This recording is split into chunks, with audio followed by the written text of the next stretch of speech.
Hello, Zach. How's it going? Pretty good. How are you? I'm good. SGDQ is right around the corner. It's starting on Sunday, June 24th, which is this Sunday. So yeah, pretty soon then. Real soon.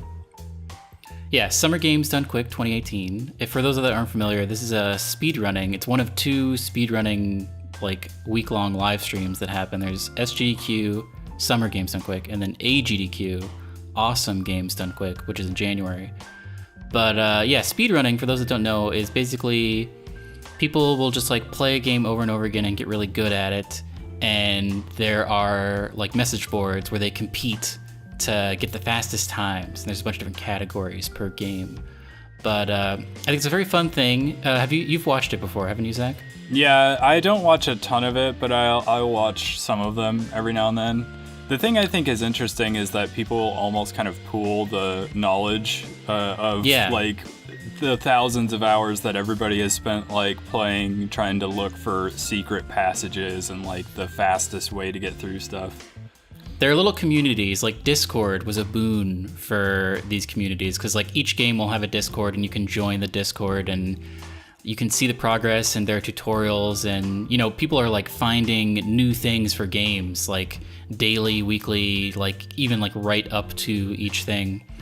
But it's really fun, and it lasts a week, and I took a look at the games they're having at this SGDQ, and I decided to compile sort of at first it was going to be a top 5, but then I started liking too many things, and so I think it's going to be basically a top 10, but it's going to be chronological. So these aren't necessarily in the order I'm excited for them, but there's basically one a day except for some exceptions, and then some bonus stuff. But for those interested, this is a good sort of sampler, I think, of what SGQ is. So yeah, I always need a guide. Also, these all get archived.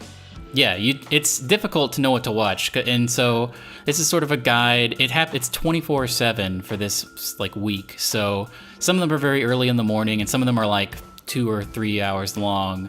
So they all get archived eventually on YouTube. Yeah. But a great thing about speedruns in general are cool, but I like SGDQ and AGDQ because they have commentators on a couch. So they're doing crazy stuff in the games, but also they're explaining it to you. So I find it very interesting in that respect. But I have a list that I'd like to go down with you, Zach. What's the first one? So on Sunday, it starts on Sunday at 11:30 a.m. At 6:12 p.m., there is a run for Legend of Zelda Majora's Mask 3D on the 3DS. And each of these is, they'll give you a target. So this is targeting to be an hour and 35 minutes. And any percent is the class. And any percent means that they don't have to do all the quests. They can basically use crazy glitches to get through the game. And Majora's Mask is a crazy one. I've seen it run before because it's that, it's 3 days and it's got time travel in it. So there are very interesting ways to break this game. Yeah, it sounds like it. I need to check this one out. I think this is one I'll probably watch. Moving right along, Monday, the 25th, there is an N64 game that's being run at 5:47 a.m. So it's early, so you probably won't be able to see it unless you want to wake up, but it'll get archived. There's Gauntlet Legends for N64. There's an 80% run. Did you ever play Gauntlet Legends as a kid? I did not, no. I loved this game, and I beat it a ton of times, but it always took me a crazy long time to beat it, so this is targeted for an hour and 8 minutes, and it's an 80%. So I imagine they're gonna be manipulating some stuff and doing some crazy things. So I'm very excited to watch this. So when you say any percent, it can they don't necessarily have to finish the game. They're just playing for a certain amount of time. Well, they're playing to completion. So you need to see the ending screen. You need to beat the game. So you don't have to complete 100% of it. You just complete the main story.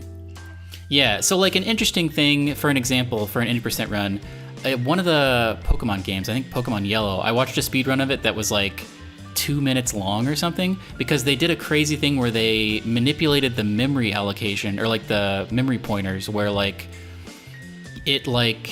you have to get a certain number of items and put them in a certain order, and then for whatever reason, that points to a specific part of the memory, and then you just beat the game. Like, you go out of your inventory, and because of like the way you've manipulated the memory, you're basically at the final place, and you can just like beat it.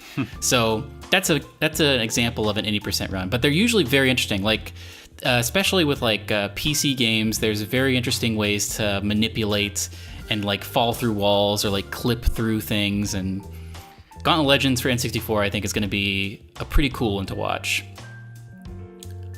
Moving along, Tuesday at 8:28 a.m., so another early one, but not as early. This one is very interesting to me. I don't know that this has been run before. This is Simpsons Hit and Run, which was the Simpsons GTA game, and it's all story missions run on the PC. It's targeting an hour and 45 minutes. This looks... I love a GTA game being run, and this is going to be interesting, similar to that. Do they list like the normal expected amount of time it takes to beat these games anywhere, so that we can see just like how crazy the amount of time they're actually going to do during the speed run? I don't think so, but I mean, this is basically a GTA game with Simpsons, so you would think it would take a very long time to complete. So under 2 hours is, and that's just like a long estimate. That's like worst case scenario. Usually they're completed a lot quicker than that. So, and also another cool thing is like if a world record happens on the stream, that's always very exciting. But this one I think will be interesting because it's run on PC, so there's probably a bunch of crazy glitches, because I don't think it was made for PC. I think it's a port to PC. It was originally like a PS2 game or like a PlayStation game. So I'm anticipating some crazy game breaks for skips for that one. Wednesday, there are 2 games, because I couldn't pick. At 3:55 p.m., there's Thief the Dark Project, which is the first Thief game, which I love. And that is it's an 80% on PC, and it's going to be 42 minutes long. And that is a long, like, mission-based game. Like, it's not open world. There are load screens. There's like definitive ways you have to like. It's level-based. So I think that's going to be very interesting. They have to optimize every level, and since it's 80%, who's to say? I mean, they basically every level has like a certain couple of objectives you have to complete. So I'm going to be very interested to see the crazy optimizations they have for this. Yeah, I'm always very curious about like the big sort of level-based ones that you feel like there has to be no way that you can rush this. Yeah. And they always find a way to do that. It's like Thief is a game that's meant to be played very slowly. Like it's like the first stealth game basically. Yeah. So you're supposed to move very quietly and sort of assess your surroundings. And so to watch someone who has played this game hundreds of times and optimized every single level is going to look insane, because you're just going to be running. They're probably going to know the exact routes of every guard. Like, I'm very excited for this one. Well, I'm very excited about the next one. Yes, same day, Wednesday at 9:56 p.m. So this is very watchable. Everybody could be off work. This is primetime slot. Cuphead is being run. It's an all flags regular legacy. I'm not sure what that means. I don't know what flags are in this game, but it's targeted to be 55 minutes. So I think all Cuphead flags is just all the levels and all the bosses. Because I think when you complete them, they put a flag down on like that level or whatever. Oh, I think you're right. Cuphead is a notoriously very difficult game, so to see this be beaten in under an hour, I think is going to be just like watching a poet write a poem or something. It's going to be amazing. There were times it took me an hour to complete one, and there were times I played for an hour and didn't complete anything. So yeah, I mean, I watched someone beat this whole thing on Twitch, and there were like 40-minute segments where he was stuck on one boss. Yeah, it's so like. Very, very challenging game. So I'll be very impressed to see them complete everything in under an hour. Thursday, there's going to be a double block, one right after the other. So at 4 p.m., there's the original Deus Ex, which is one of my favorite games on PC, 80%. So it's going to be crazy glitches. It's going to be 52 minutes long. Deus Ex, did you ever play the original Deus Ex? No. I love this game, and I feel like they optimize for a lot of stuff. Like you can kill almost anyone in the game and it won't break the game.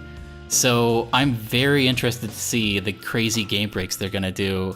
I don't remember what engine it's running on, but it's like, I don't know. I have a feeling this is gonna be a really interesting run to watch. Afterwards, directly after that, at 5:02 p.m., if everything goes according to plan, Deus Ex Mankind Divided, which is the latest Deus Ex game, is going to be run by, I think, the same guy, and also in a new percent, and it's going to be about an hour and 5 minutes. So it'll be an interesting contrast to go from the first one to the latest one. And the latest one I have not played, but I've heard it was a little buggy, so I'm interested to see the glitches in that one.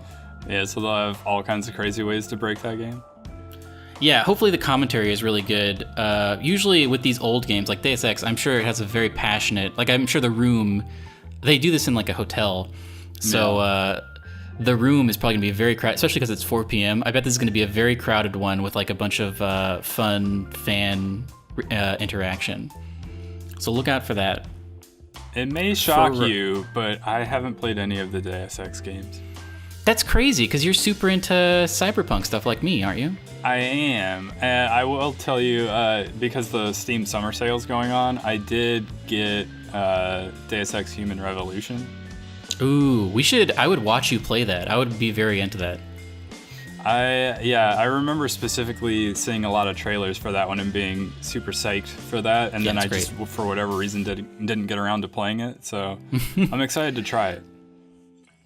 Friday, there is a Super Mario 64 race, 70-star race, that's about at 6:27 p.m. That's going to be an hour long. Super Mario 64 is, in general, always run at SGDQs and AGDQs, and it's usually a race these days. And that game has been optimized so much. It's crazy to watch because movement is so important and tight in that game. It's going to be really, like races in general are fun to watch at SGDQs, but Super Mario 64 races are very fun to watch. It's going to be, like the ones that I've seen in previous years have been neck and neck almost the whole time. So I'm very excited for that. Yeah, races are one of the more fun aspects of games done quick. I will say that much. I don't watch a lot of stuff, but I do enjoy the races that they do. Well, speaking of races, probably I would say the most interesting ones they do every year. On Saturday at 12:25 p.m., there's the Super Mario Maker race. And that's a crazy thing because usually with speedrunning, you've been playing the game and you're preparing right up until they have like room specifically for prepping right before. But you've been prepping for months. You have to submit the game and you're like, you know it back and forth. But with Super Mario Maker, a tradition has sprouted up where a couple of really good Super Mario players, Carl Sagan and Grant Pooh Bear are the ones that I know, do these crazy races. So it's like one of them, usually I think it's Carl Sagan or there's another one, will make these insane Super Mario Maker maps that are like really intense and crazy.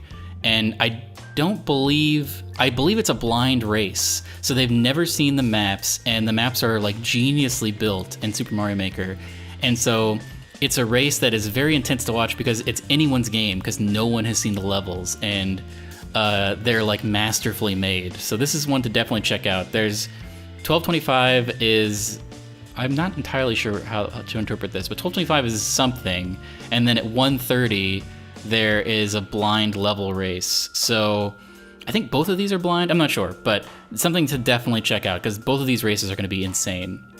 Yeah, that's very interesting to me. I wondered how they were going to do a Super Mario Maker because there's so many different things that they could do with it, I guess.